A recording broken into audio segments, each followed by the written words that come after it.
श्री गणेशाय नमः। अथ श्री अच्युताष्टकम्। अच्युतं केशवं रामनारायणं कृष्णदामोदरं वासुदेवं हरं श्रीधरं माधवं गोपिकावल्लभं जानकीनायकं रामचन्द्रं भजे। अच्युतं केशवं सत्यभामाधवं माधवं श्रीधरं राधिकाराधितम् इन्दिरामन्दिरं चेतसा सुन्दरं देवकी नन्दनं नन्दनं सन्दधे। विष्णवे जिष्णवे शङ्खिने चक्रिणे रुक्मणी रागिणे जानकी जानये वल्लभी वल्लभायार्चितायात्मने कंसविधुवंसिने वंसिने ते नमः। कृष्ण गोविंद हे राम नारायण श्रीपते वासुदेवाजित श्रीनिधे अच्युतानंत हे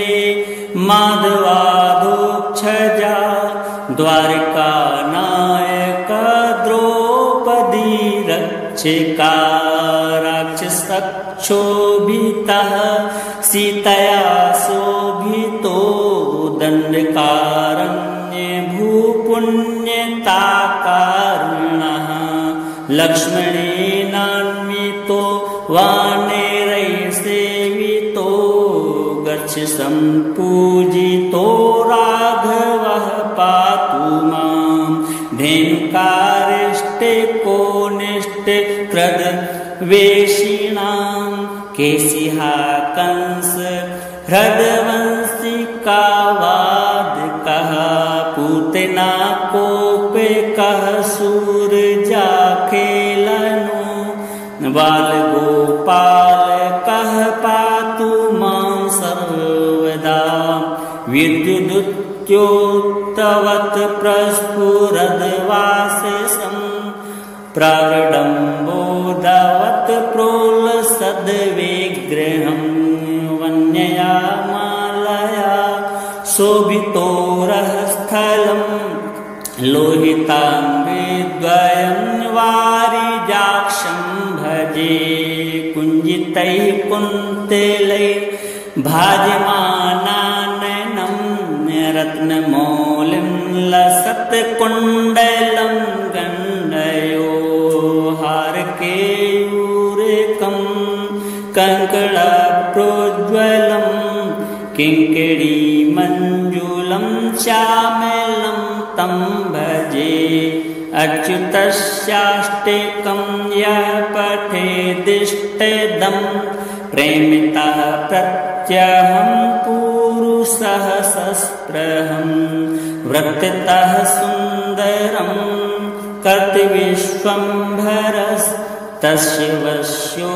हरजायते सत्वरम्। अच्युतं केशवं रामनारायणं कृष्णदामोदरं वासुदेवं हरं श्रीधरं माधवं गोपिकावल्लभं जानकीनायकं रामचन्द्रं भजे। अच्युतं केशवं सत्यभामाधवं माधवं श्रीधरं राधिकाराधितम् इन्दिरामन्दिरं चेतसा सुन्दरं देवकी नन्दनं नन्दनं सन्दधे। विष्णवे जिष्णवे शङ्खिने चक्रिणे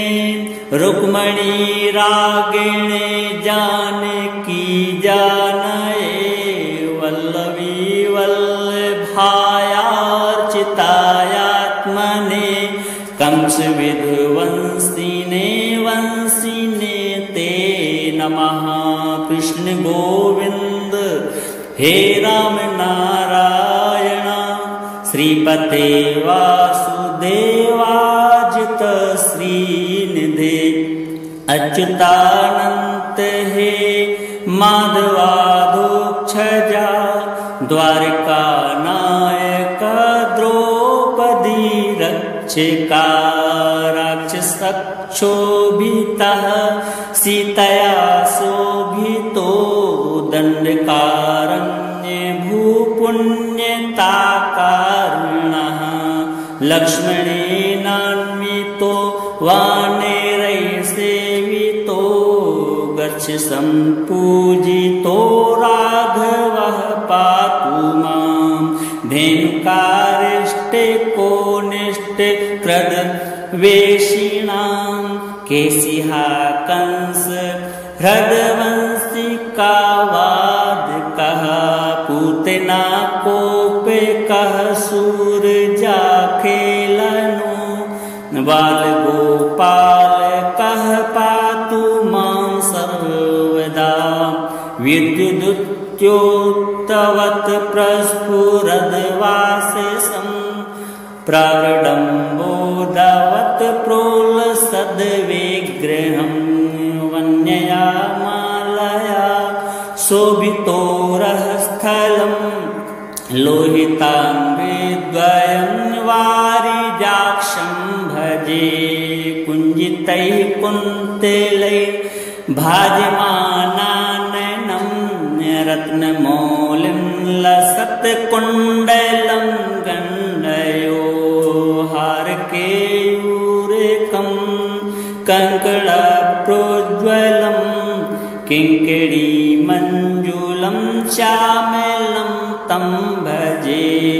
अच्युतस्याष्टकं यः पठेदिष्टदं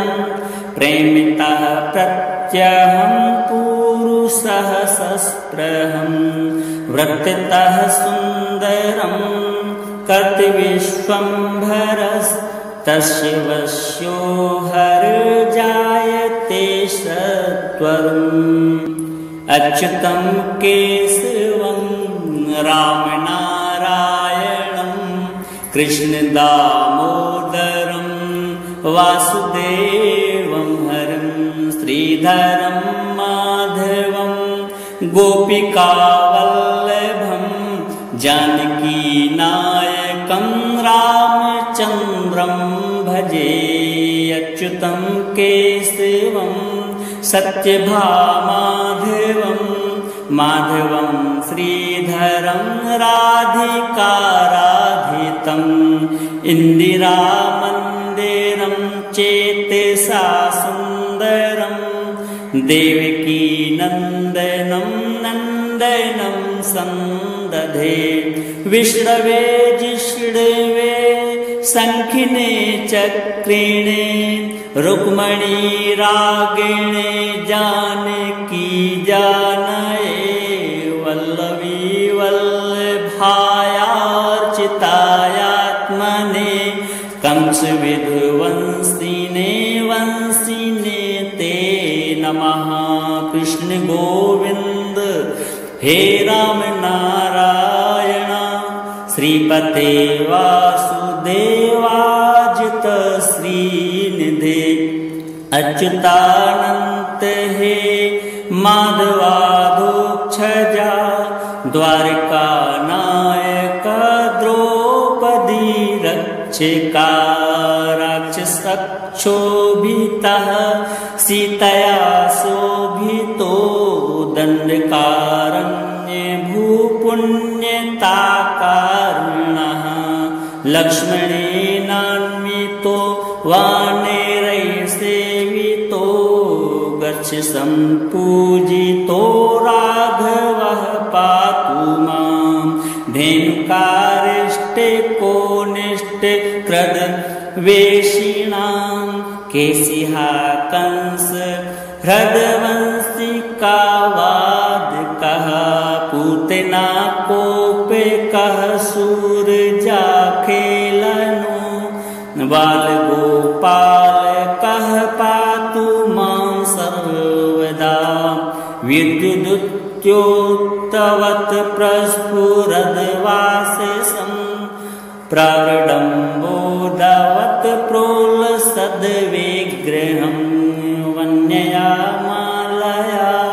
शोभितोरःस्थलं लोहिताम्बरद्वयं वारिजाक्षं भजे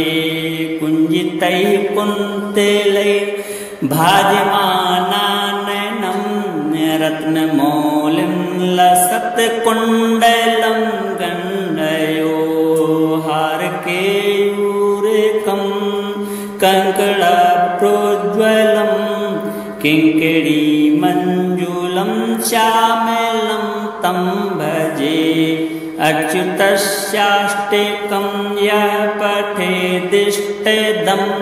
प्रेमितः प्रत्यहं पुरुषः सस्पृहं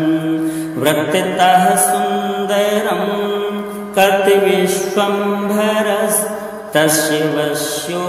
हरजायते सत्वरम् अच्युतं केशवं रामनारायणं कृष्णदामोदरं वासुदेवं हरं श्रीधरं माधवं गोपिकावल्लभं जानकीनायकं रामचन्द्रं भजे अच्युतं केशवं सत्यभामाधवं माधवं श्रीधरं राधिकाराधितं इन्दिरामन्दिरं चेतसा सुन्दरं देवकी नन्दनं नन्दनं सन्दधे विष्णवे जिष्णवे शङ्खिने चक्रिणे रुक्मणी रागिणे जानकी जानये वल्लभी वल्लभायार्चितायात्मने कंसविध्वंसिने वंसिने ते नमः कृष्ण गोविन्द हे राम नारायण श्रीपते वासुदेवाजित श्रीनिधे अच्युतानन्त हे माधवाधोक्षजा द्वारकानायक द्रौपदी रक्षिका राक्षसक्षोभितः सीतया शोभितो दण्डकारण्ये भूपुण्यताकारुणः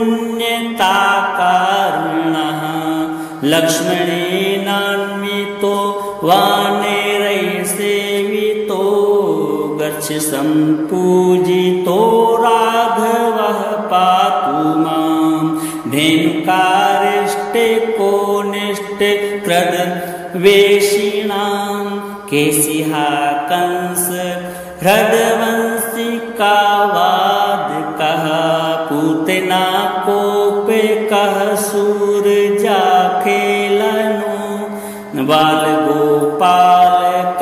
पातु मां सर्वदा विद्युदुत्योक्तवत् प्रस्फुरद्वासेशं प्रविडम्बोदवत् प्रोलसद्विग्रहं वन्यया मालया शोभितोरःस्थलं लोहिताम्बरद्वयं वारिजाक्षं भजे कुञ्जितैः कुन्तलैः भाजमानाननं रत्नमौलिं लसत्कुण्डलं गण्डयो हारकेयूरेकं कङ्कणप्रोज्ज्वलं किङ्किणीमञ्जुलं श्यामलं तं भजे अच्युतस्याष्टकं यः पठेदिष्टदं प्रेमितः प्रत्यहं पुरुषः सस्पृहं वृत्ततः सुन्दरं कर्तविश्वम्भरस्तस्य तस्य वश्यो हर्जायते सत्वरम् अच्युतं केशवं रामनारायणं कृष्णदामोदरं वासुदेवं हरं श्रीधरं माधवं गोपिकावल्लभं जानकीनायकं रामचन्द्रं भजे अच्युतं केशवं सत्यभामाधवं माधवं श्रीधरं राधिकाराधितम् इन्दिरामन्दिरं चेतसा सुन्दरं देवकी नन्दनं नन्दनं सन्दधे विष्णवे जिष्णवे शङ्खिने चक्रिणे रुक्मणी रागिणे जानकी जानये वल्लभी वल्लभायार्चितायात्मने कंसविध्वंसिने वंसिने ते नमः कृष्ण गोविंद हे राम नारायण श्रीपते वासुदेवाजित श्रीनिधे अच्युतानंत हे माधवाधोक्षजा द्वारका नायक द्रौपदी रक्षका राक्षसक्षोभितः सीतया शोभितो दण्डकारण्ये भूपुण्यताकारुणः लक्ष्मणेनान्वितो वानरैर्सेवितो गच्छ सम्पूजितो राघवः पातु मां धेनुकारिष्टे कोनिष्टे क्रदवेशिणां केशिहा कंस हृदवंशिकावादकः पूतना कोपिकः सूरजाखेलनो बालगोपालकः पातु मां सर्वदा विद्युदुत्योक्तवत् प्रस्फुरद्वासेशं प्रविडम्बोदवत् प्रोलसद्विग्रहं वन्यया मालया शोभितोरःस्थलं लोहिताङ्गद्वयं वारिजाक्षं भजे कुञ्जितैः कुन्तलैः भाजमानाननं रत्नमौलिं लसत्कुण्डलं गण्डयो हारकेयूरेकं कङ्कणप्रोज्ज्वलं किङ्किणीमञ्जुलं श्यामलं तं भजे अच्युतस्याष्टकं यः पठेदिष्टदं प्रेमितः प्रत्यहं पुरुषः सस्पृहं वृत्ततः सुन्दरं कर्तविश्वम्भरस्तस्य वश्यो हर्जायते सत्वरम् अच्युतं केशवं रामनारायणं कृष्णदामोदरं वासुदेवं हरं श्रीधरं माधवं गोपिकावल्लभं जानकीनायकं रामचन्द्रं भजे अच्युतं केशवं सत्यभामाधवं माधवं श्रीधरं राधिकाराधितम् इन्दिरामन्दिरं चेतसा सुन्दरं देवकी नन्दनं नन्दनं सन्दधे विष्णवे जिष्णवे शङ्खिने चक्रिणे रुक्मणी रागिणे जानकी जानये वल्लभी वल्लभायार्चितायात्मने कंसविध्वंस वंशिने ते नमः। कृष्ण गोविंद हे राम नारायण श्रीपते वासुदेवाजित श्रीनिधे अच्युतानंत हे माधवाधोक्षजा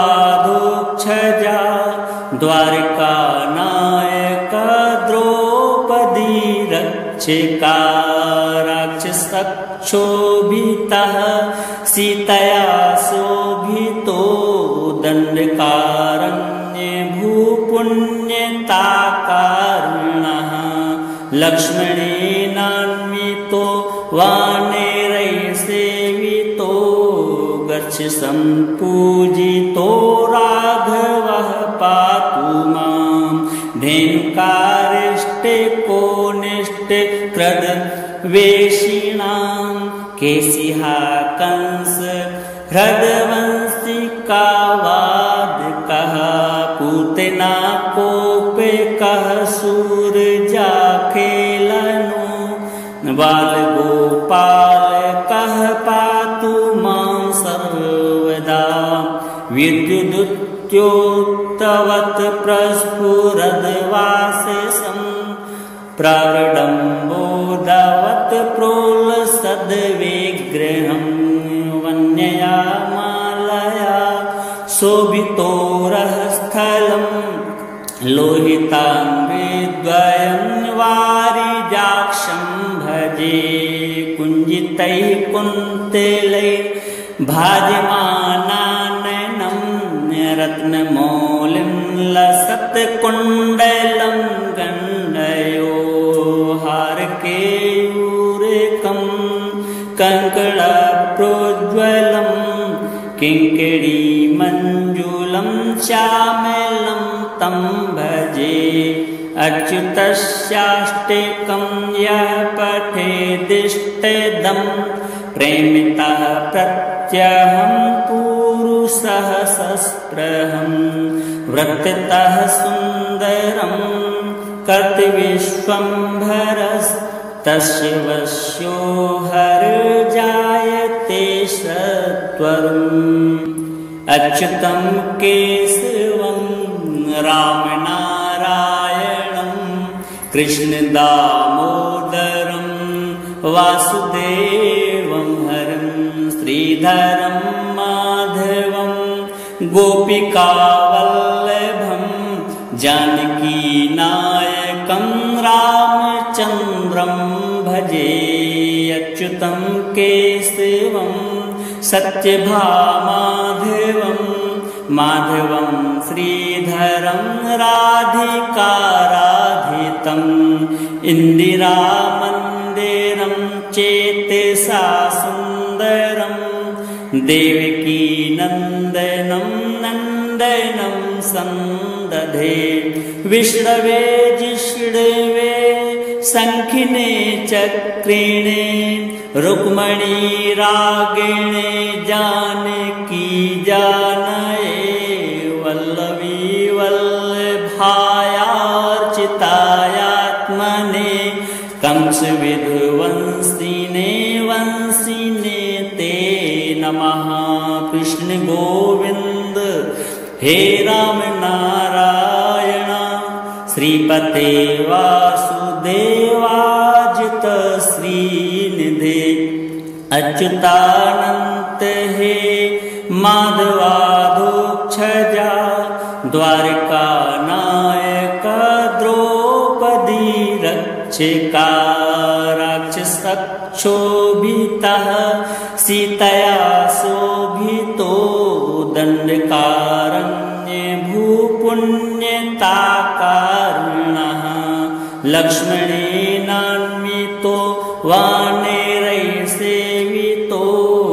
गच्छ सम्पूजितो राघवः पातु मां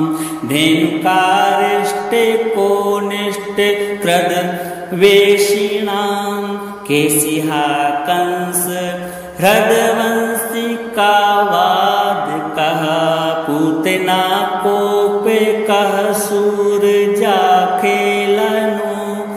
बालगोपालकः पातु मां विद्युदुत्योक्तवत् प्रस्फुरद्वासेसम् प्रवृडम्बोदवत् प्रोलसद्विग्रहं वन्यया मालया शोभितोरः स्थलं लोहिताम्बरद्वयं वारिजाक्षं भजे कुञ्जितैः कुन्तलैः भाजमानाननं रत्नमौलिं लसत्कुण्डलं गण्डयो हारकेयूरेकं कङ्कणप्रोज्ज्वलं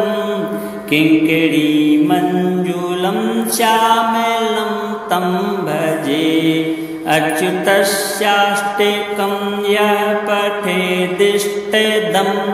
प्रेमितः प्रत्यहं पुरुषः सस्पृहं वृत्ततः सुन्दरं कर्तविश्वम्भरस्तस्य वश्यो हरजायते सत्वरम् अच्युतं केशवं रामनारायणं कृष्णदामोदरं वासुदेवं हरं श्रीधरं माधवं गोपिकावल्लभं जानकीनायकं रामचन्द्रं भजे अच्युतं केशवं सत्यभामाधवं माधवं श्रीधरं राधिकाराधितम् इन्दिरामन्दिरं चेतसा सुन्दरं देवकीनन्दनं नन्दनं सन्दधे विष्णवे जिष्णवे शङ्खिने चक्रिणे रुक्मणी रागिणे जानकी जानये वल्लवी वल्लभायार्चितायात्मने कंसविधुवंसिने वंसिने ते नमः कृष्ण गोविंद हे राम नारायण श्रीपते वासुदेवाजित श्रीनिधे अच्युतानंत हे माधवाधोक्षजा द्वारका नायक द्रौपदी रक्षिका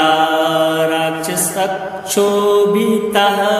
सीतया शोभितो दण्डकारण्ये भूपुण्यताकारुणः लक्ष्मणेनान्वितो वानरैः सेवितो गच्छ सम्पूजितो राघवः पातु मां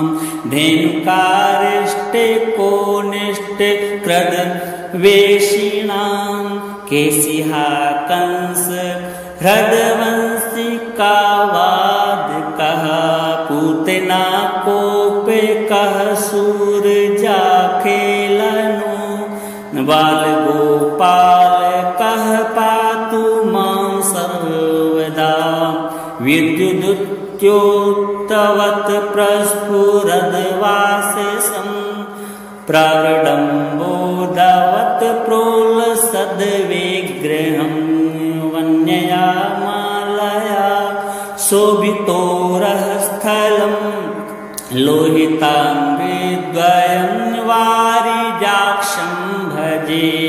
कुञ्जितैः कुन्तलैः भाजमानाननं रत्नमौलिं लसत्कुण्डलं गण्डयो हारकेयूरेकं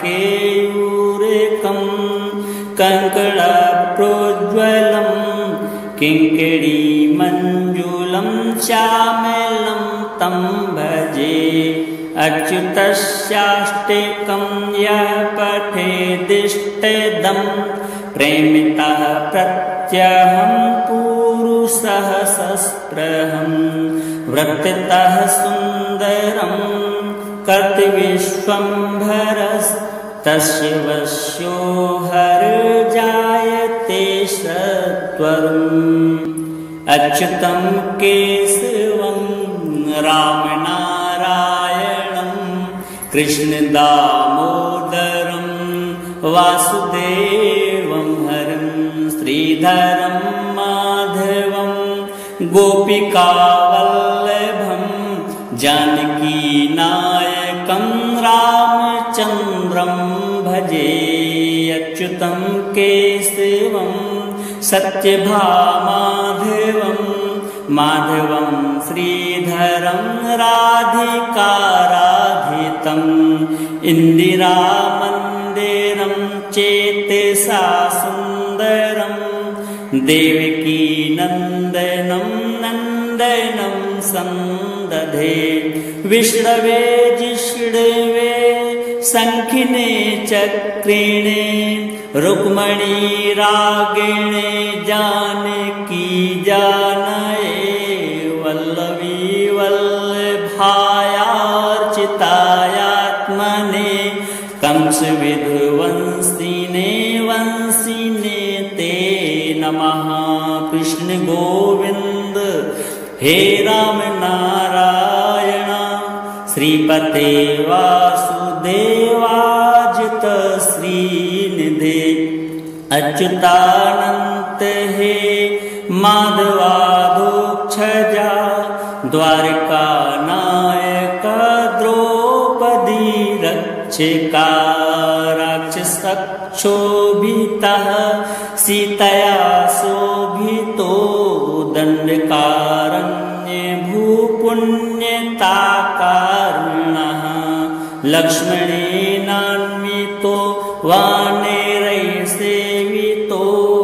गच्छ सम्पूजितो राघवः पातु मां धेनुकारिष्टे कोनिष्टे क्रदवेशिणां केशिहा कंस हृदवंशिकावादकः पूतना कोपेकः सूरजाखेलनो